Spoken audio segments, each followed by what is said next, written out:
लूका अध्याय 10 उसकी 18 आयत में यीशु ने कहा, मैं शैतान को बिजली के समान स्वर्ग से गिरा हुआ देख रहा था। बाइबल बताती है कि लूसीफर के पाप के कारण उसे धरती पर फेंका गया। एक अभिषिक्त स्वर्गदूत, परमेश्वर की आराधना करने वाला दूत धरती पर गिरा दिया गया। अब धरती तबाह हो चुकी थी। अगर आप उत्पत्ति अध्याय 1 उसकी 1 आयत को पढ़ें तो उसमें लिखा है कि आदि में परमेश्वर ने स्वर्गों और पृथ्वी की सृष्टि की। पर 2 आयत में लिखा कि पृथ्वी बेडोल और सुनसान पड़ी थी। परमेश्वर ने पृथ्वी बेडोल नहीं बनाई थी। उत्पत्ति अध्याय 1 उसकी 1 आयत में परमेश्वर ने सब कुछ सुंदर बनाया था। पर उत्पत्ति अध्याय 1 उसकी 1 आयत और 2 आयत के बीच वो समय था जब लूसीफर को धरती पर गिराया गया और तब धरती तबाह हुई, बेडोल हुई। पर फिर एक दिन परमेश्वर धरती पर आता है और सब कुछ दोबारा से बनाना शुरू करता है। 3 आयत में लिखा, जब परमेश्वर ने कहा उजाला हो तो उजाला हो गया और इस तरह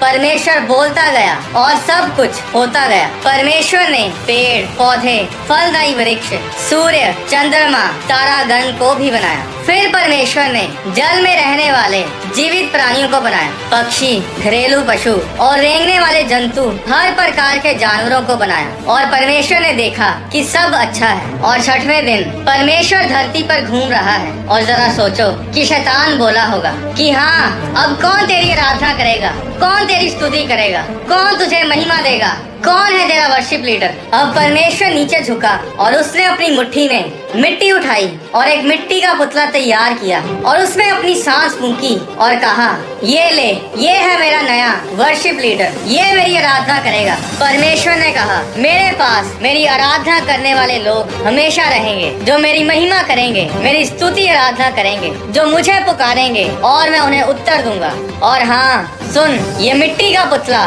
जिसमें मैंने अपनी सांस को फूंका है, जिसमें मैंने अपनी आत्मा को फूंका है, ये तेरा सर कुचलेगा। और आज भी परमेश्वर ढूंढता है उन सच्चे आराधकों को, उन ट्रू वर्शिपर्स को, जो परमेश्वर की महिमा, उसकी स्तुति आराधना करें और शैतान को शर्मिंदा करें। शैतान यानी लूसीफर हमेशा से चाहता था कि सब परमेश्वर को छोड़कर शैतान की आराधना करें। मत्ती अध्याय 4 उसकी 8 आयत में लिखा, फिर इब्लीस यानी शैतान यीशु को एक बहुत ऊंचे पहाड़ पर ले गया और सारे जगत के राज्य और उसका वैभव दिखाकर उससे कहा, यदि तू गिरकर मुझे प्रणाम करे, मेरी आराधना करे, तो मैं ये सब कुछ तुझे दे दूंगा। शैतान को अपनी आराधना करवाने की इतनी धुन सवार है कि उसने परमेश्वर के बेटे तक को भरमाना चाहा कि तू गिरकर मेरी आराधना कर। शैतान पहले एक अभिषिक्त स्वर्गदूत था, वो एक वर्शिप लीडर था, पर उसे स्वर्ग से निकाल दिया गया। और आज शैतान का यही मकसद है कि आपको परमेश्वर की आराधना करने से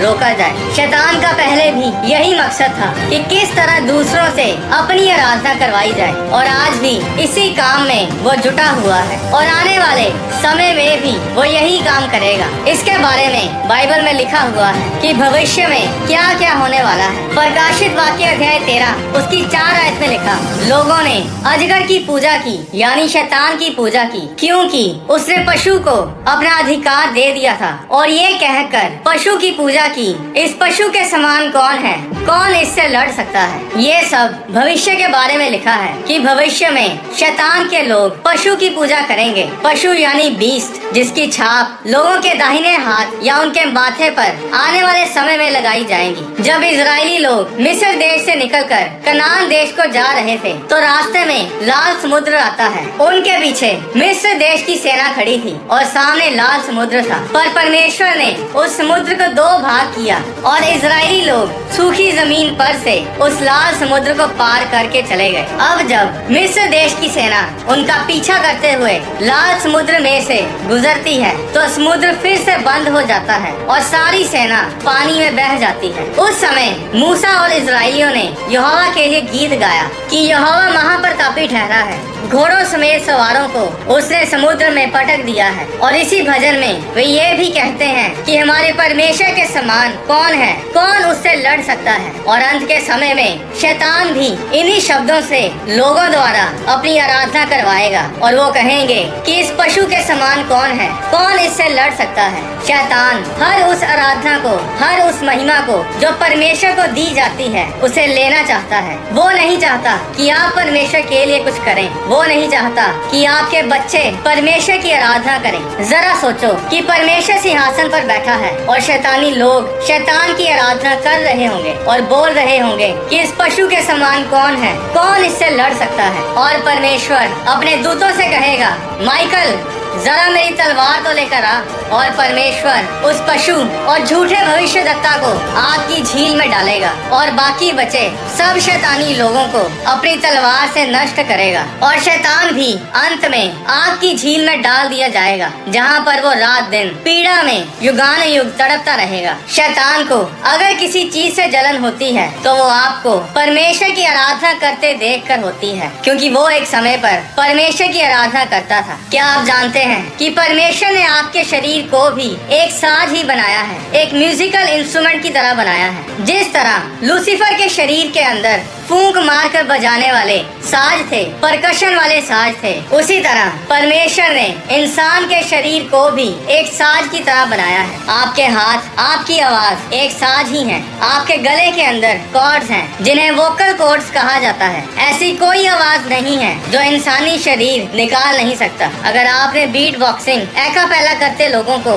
देखा हो तो आपको ये पता होगा कि उन लोगों को किसी म्यूजिकल इंस्ट्रूमेंट की, किसी साज की जरूरत नहीं पड़ती। हर आवाज, चाहे वो बेस हो, स्नेर, हाई हैट, सिंथ हो, हर साज की आवाज वो अपने शरीर का इस्तेमाल करके निकाल लेते हैं। इंसान को इसीलिए बनाया गया था ताकि वो परमेश्वर की आराधना करे, वो परमेश्वर की वर्शिप करे। क्यों आज वर्शिप टीम में शैतान अटैक करता है? क्यों शैतान वर्शिप करने वालों के पीछे लगा रहता है? क्योंकि वो जलता है जब कोई परमेश्वर की वर्शिप करता है। वो शर्मिंदा होता है, उसकी बेइज्जती होती है, क्योंकि वो अपनी पदवी, वो अपनी ड्यूटी गवा चुका है और वो हमें उस पदवी पर देखकर सड़ता है। अगर आप एक वर्शिपर हैं तो संभल कर चलना अपनी मसीही जिंदगी में, क्योंकि शैतान हर समय अवसर ढूंढता है कि कब किसी वर्शिपर को पाप में गिराए। और सबसे बड़ा हथियार जो शैतान इस्तेमाल करता है वो है व्यभिचार। लड़के लड़की को आपस में फंसाकर उनकी जिंदगी तबाह करना। वो लड़के लड़कियों को गलत रिलेशनशिप्स में, गलत संबंधों में फंसाकर उनकी जिंदगी तबाह करता है। बड़े बड़े वर्शिप लीडर गिर गए क्योंकि वो व्यभिचार में पड़ गए। याद रखें, आपको इसीलिए बनाया गया ताकि आप परमेश्वर की आराधना करें। हालात जैसे मर्जी हों, परमेश्वर की वर्शिप करना ना छोड़ें। आपको क्या लगता है कि पौलुस और सिलास जेल में बंद आराधना क्यों कर रहे थे? क्या वो अपने छुटकारे के लिए वर्शिप कर रहे थे? नहीं, वो अपने छुटकारे के लिए नहीं, बल्कि परमेश्वर से प्यार करने की खातिर परमेश्वर की स्तुति आराधना कर रहे थे। हर चीज के लिए परमेश्वर का धन्यवाद कर रहे थे। भजन संहिता अध्याय 22 उसकी 3 आयत में लिखा कि परमेश्वर इजराइल की स्तुतियों के ऊपर विराजमान है। परमेश्वर स्तुति आराधना में रहता है। जहाँ जहाँ वर्शिप आराधना होगी वहाँ वहाँ परमेश्वर की हजूरी होगी, और जहाँ परमेश्वर होता है वहाँ पर छुटकारे और चंगियाइयाँ होती हैं। जब पौलुस और सिलास वर्शिप करने लगे तो परमेश्वर को उनके बीच जेल में आना पड़ा। जब परमेश्वर उस जेल में उतरा तो उनके बंधन खुल गए। इसके लिए उन्होंने प्रार्थना नहीं की थी कि परमेश्वर हमें छुड़ा, क्योंकि अगर उन्होंने जेल से रिहाई के लिए प्रार्थना की होती तो वो जेल के दरवाजों के खुलने पर वहाँ पर खड़े नहीं रहते, बल्कि झट से भाग जाते। पर वो कहीं नहीं गए और आराम से अपनी जेल के कमरे में बैठे रहे। आज लोग चाहते हैं कि वो अपनी समस्याओं से आजाद हों, अपनी बीमारी से चंगे हों, उन्हें प्रमोशन मिले,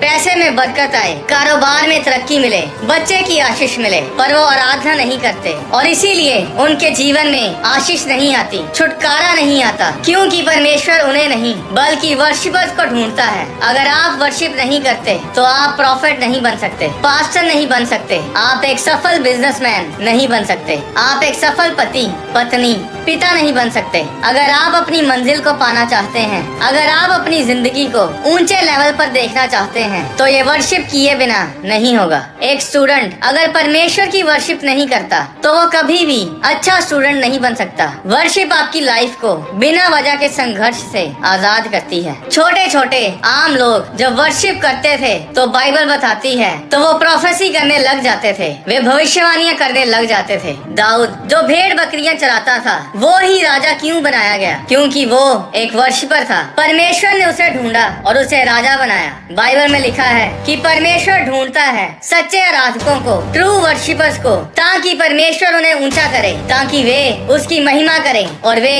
शैतान को शर्मिंदा करें। एक बात को अपने दिमाग में बिठा लें कि अगर आप प्रार्थना नहीं करेंगे, अगर आप वर्शिप नहीं करेंगे, तो जिंदगी में कुछ भी अच्छा नहीं होगा। अगर चाहते हैं कि जिंदगी धरती पर स्वर्ग जैसी हो, तो प्रार्थना और वर्शिप करना ना छोड़ो। परमेश्वर आपको आशीष दे। परमेश्वर के वचन से जुड़े गहरे भेदों की वीडियोस को देखने के लिए चैनल को सब्सक्राइब करें और साथ ही बने बेल आइकन पर क्लिक करके ऑल नोटिफिकेशंस को सिलेक्ट करें, ताकि चैनल पर अपलोड की जाने वाली हर वीडियो आपके फोन में जरूर पहुंचे। परमेश्वर आपको आशीष दे।